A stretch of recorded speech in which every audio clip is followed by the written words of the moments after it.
Amasomo n'inyigisho ku cyumweru cya 16 gisanzwe umwaka wa liturujia B. Ayo masomo ni ryo mu gitabo cy'umuhanuzi Yeremiya mutwe wa 23 murongo wa 1 kugera ku wa 6. Zaburi ni ya 23:22 mu dukubo. Isomo rya kabiri ni ryo mwibaro wa mutagatifu Paulo ntumwandikiye abanyefezi mutwe wa 2 murongo wa 13 kugera ku wa 18.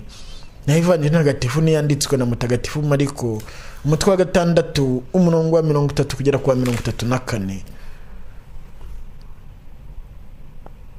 Isomo ryo mu gitabo cy'umuhanuzi Yeremiya. Baragoba abashumba batererana ubushyo bwanjye bukagwa mu rwuri. Uwo n'uhoraho bivuze. None rero uhoraho Imana ya Isiraheli avuze atya ku bashumba baragiye umuryango wanjye: ni mwebwe mwatereranye ubushyo bwanjye murabutatanya ntimwabwitaho. Nyamara ariko njyewe, uwo n'uhoraho bivuze, ngiye kubahagurukira mbahanira ubugome bwanyu. Njyewe nzakoranya yarokotse mu mashyo yanjye, nyavane mu bihugu byose nayatatanyirijemo, nyagarure mu biraro byayo maze yororoke. Nzayashinga abashumba bayaragire. Kuva ubwo ntazongera kugira ubwoba cyangwa ngo akangarane, kandi nta na rimwe muri yo rizongera kuzimira. Uwo n'uhoraho bivuze. Igihe kiregereje, uwo n'uhoraho bivuze, maze nzagoborere Dawudi umumero, umwuzukuruza w'indahemuka. Azaza ari umwami ufite ubushishozi kandi uharanira ubutabera n'ubutungane mu gihugu. Ku ngoma ye Yuda izarokorwa, maze Isiraheli iture mu mutekano. Izina zitwa Niri. Uhoraho niwe butabera bwacu. Iryo ni ijambo ry'Imana. Uhoraho niwe mushumba wanjye ntacyo nzabura. Uhoraho niwe mushumba wanjye ntacyo nzabura, ndagira mu rwuri rutoshye. Uhoraho niwe mushumba wanjye ntacyo nzabura. Anshora mu mariba y'amazi afutse, maze akankomeza umutima. Anyobora inzira y'ubutungane, abigiriye kubahiriza izina rye. Uhoraho niwe mushumba wanjye ntacyo nzabura. Naho nanyura mu manga yijimye, ntacyankura umutima, kuko uri kumwe nanjye. Inkoni yawe y'ubushumba intera ubugabo. Uhoraho niwe mushumba wanjye ntacyo nzabura. Imbere yanjye uhategura ameza abanzi banjye bareba, ukansiga amavuta mu mutwe, inkongoro yanjye ukayisendereza. Uhoraho niwe mushumba wanjye ntacyo nzabura. Koko ineza n'urukundo byawe biramperekeza mu gihe cyose nzaba nkiriho. Nanjye rero nzaza niturire mu ngoro y'Uhoraho, abariho nibera iminsi yose. Uhoraho niwe mushumba wanjye ntacyo nzabura. Isomo ryo mw'ibaruwa mutagatifu Paulo ntumwandikiye abanyefezi. Bavandimwe, ubungubu muri Yezu Kristu, mwebwe abari kure y'Imana kera, mwigijwe bugufi yayo mubikesha amaraso ya Kristu. Koko rero niwe mahoro yacu. Abayahudi n'abatari bo yabahurije mu muryango umwe, maze aca urwango rwabatandukanyaga rwari rumeze nk'urukuta ruri hagati yabo. Yakuyeho itegeko n'amabwiriza ariherekeza kimwe n'imigenzo yabyo, kugira ngo bombi, ari umuyahudi ari n'utari we, abahindura umuntu umwe mushya muri we, bityo agarura amahoro, maze bombi abagira umubiri umwe, abagore n'Imana bigirishije umusaraba we, awutsembesha inzangano zose. Yazanywe no kubamamazamo inkuru nziza y'amahoro. Mwebwe mwari kure kimwe n'abari hafi. Ubu rero twese uko twari amoko abiri, tumukesha guhinguka imbere y'Imana Data, tubumbwe na Roho umwe. Iryo ni ijambo ry'Imana. Alleluya, alleluya. Yezu umushumba mwiza amenye intama ze nazo zikamumenya. Yemeye guhara ubugingo bwe abutangira intama ze. Alleluya. Nyagasani Yezu nabane namwe. Amagambo mu Ivanjiri ntagatifu uko yanditswe na Mutagatifu Mariko. Muri icyo gihe intumwa zivuye mu butumwa bwazo, ari nabwo bwa mbere, ziteranira uruhande rwa Yezu, maze zimumenyesha ibyo zari zakoze byose n'ibyo zari zigishije byose. Nuko arazibwira ati nimuze ahitaruye hadatuwe, maze muruhuke gatoya. Koko rero abazaga n'abagendaga bari benshi, bigatuma batabona n'umwanya wo kurya. Nuko bajya mu bwato, bambukira ahantu hadatuwe bagira ngo biherere. Abenshi mu bababonye bagenda barabamenya, nuko baza ku maguru baturuka mu migi yose bahirukira, ndetse barahabatanga. Yezu amaze kwambuka, abona iyo mbaga nyamwinshi y'abantu, abagirira impuhwe, kuko bari bameze nk'intama zitagira umushumba, atangira kubigisha byinshi. Iyo ni Ivanjiri ntagatifu. Yezu Kristo akuzwe. Nyagasani Yezu aje adusanga kuri iki cyumweru mu bubasha bw'ijambo rye, kugira ngo akomeze atugira abana ba Data uhoraho, adusendereza Roho Mutagatifu,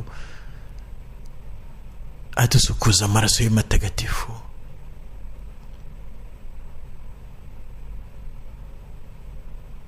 Isomo rya mbere, umuhanuzi Yeremiya arahanura ibyerekeye Yezu. Umushumba uzahuriza intama mu gikumba kimwe. Nyirizina ryitwa Uhoraho niwe butabera bwacu. Abazahuriza hamwe ntabwo bazaba bagitekereza kwihorera, kwihanira, kwihimura. Ntabwo bazaba bagitekereza gutoneka abandi. Ntabwo bazaba bagitekereza guhima abandi.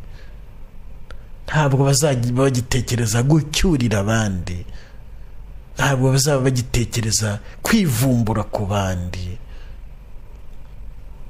Ahubwo bazaba babona ko Uhoraho ari we butabera bwabo, atari we bagomba guharana ngo bikure mu karengane, kabone naho baba bagomba kurimbura imbaga y'abantu cyangwa gucisha abantu imitwe, barwana ku butabera bwabo, kuko bazaba bazi ko ubutabera bwabo ari Uhoraho nyirizina, kandi ntawe ushobora kubusenya. Nyagasani Yezu rero yarabigaragaje koko, nkuko nyine hari aho Mutagatifu Petero intumwa bitubwira.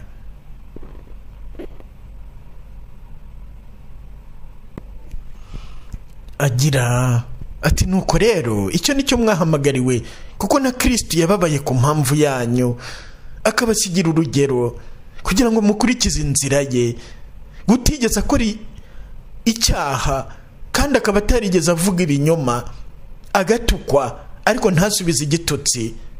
Mu bubabare bwe ntagire uwakangara, ahubwo akiragiza umucamanza w'intabera. We wajyanye ibyaha byacu mu mubiri we bwite ku musaraba, kugira ngo nitumara gupfa ku byaha tubeho mu butungane. Niwe nyiri ibikomere byabakejije. Ibaruwa ya mbere ya Mutagatifu Petero intumwa umutwe wa 2 umurongo wa 21 kugera ku wa 24. Ibyo rero byujurijwe muri Yezu, kandi n'abamukurikiye babyinjiramo, nkuko nyine Pawulo intumwa mutagatifu bitubwira mu isomo rya 2, uburyo amaraso yasenye urukuta rw'inzangano hagati y'abayahudi n'abatari bo, hagati y'abantu bose umuntu yabyongeraho bafitanye inzangano izo arizo zose. Amaraso ya Yezu Kristo afite ububasha bwo gusenya izo nzangano akabagira umubiri umwe. Nta gushidikanya ko bamenye Yezu wari we, urwo rukuta rwasenyutse mu mitima yabo, rusenywe n'amaraso matagatifu ya Yezu Kristo, bakaba bunze ubumwe n'abari muri Yezu Kristo aho baba bari hose.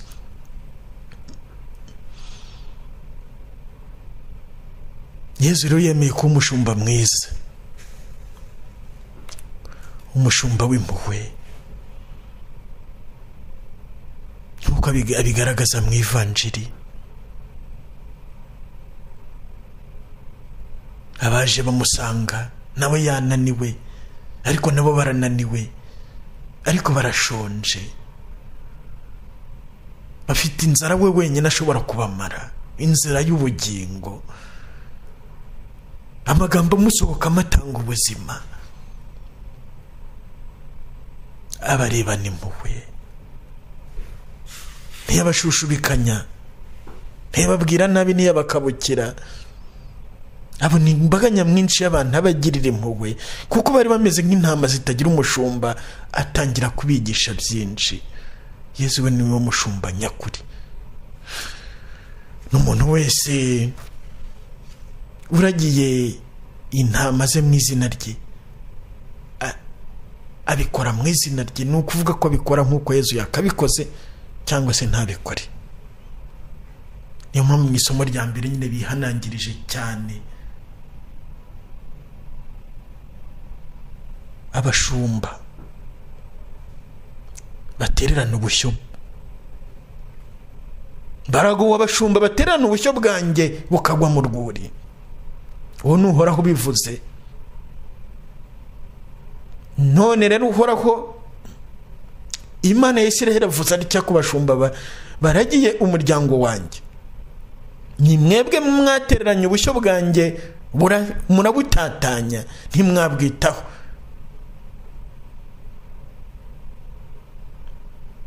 Ayo magambo rero umuhanuzi Yeremiya yabwiraga abashumba bo mu gihe cye. Kuri uyu munsi ayo magambo arareba abashumba bose.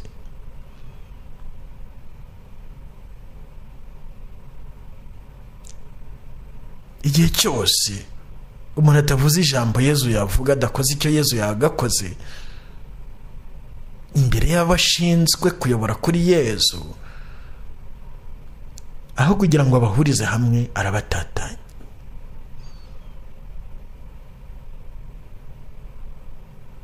Nta gushidikanya rero ko uko intama ziteye bifitanye isano n'abashumba. Ibyo wabihakana yaba yihakanye kuba umushumba ubwabyo, cyangwa se atazi kuragira intama, kuragira amatungo icyo bisobanura, niba tubyise gutyo. Umushumba mwiza aragira intama zikaba nziza, azihuriza mu bumwe, akazihuriza mu mahoro, akazihuriza mu mpuhwe, akaziragirira izisha impuhwe nk'uko Yezu Kristo yakiranye bariye impuhwe.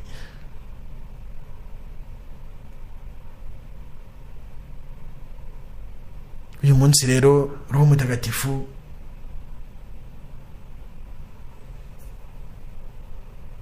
mu izina rya Yezu Kristo amurikire umuntu wese uragiye abandi, ushinzwe kwereka abandi inzira. Uko abo bantu barushaho kuba benshi, niko uwo muntu arushaho kugira ibyo abazwa. Ni nako bashobora kuyobya benshi cyangwa akayobora benshi mu kuri. Niko bashobora guhesha benshi ubutabera, kuyobora benshi mu butabera bw'uhoraho, kuyobora benshi muri Yezu Kristo. Ariko nyamara muri rusange buri mukristo wese afite abantu bamureba, kandi ashobora kubera urumuri akabayobora kuri Yezu Kristo. Niyo mpamvu nk'uko Yezu Kristo atahwemye kubitubwira, umuntu wese uzabera abandi ikigusha azabibazwa.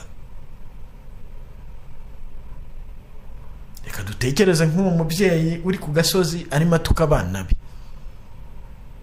aravuga ati n'abanjye, kandi njye urimo kubitukira ndi mama wabo. Ariko se ibyo bitutsi byawe hari abandi bantu barimo kubyumva? Hari abandi bantu urimo gucumuza? Abo ngabo uzababazwa. Akenshi iyo numvise umwana atukana ndibaza se kiriya gitutsi yakigiye ni hehe umwana yigira ibitutsi?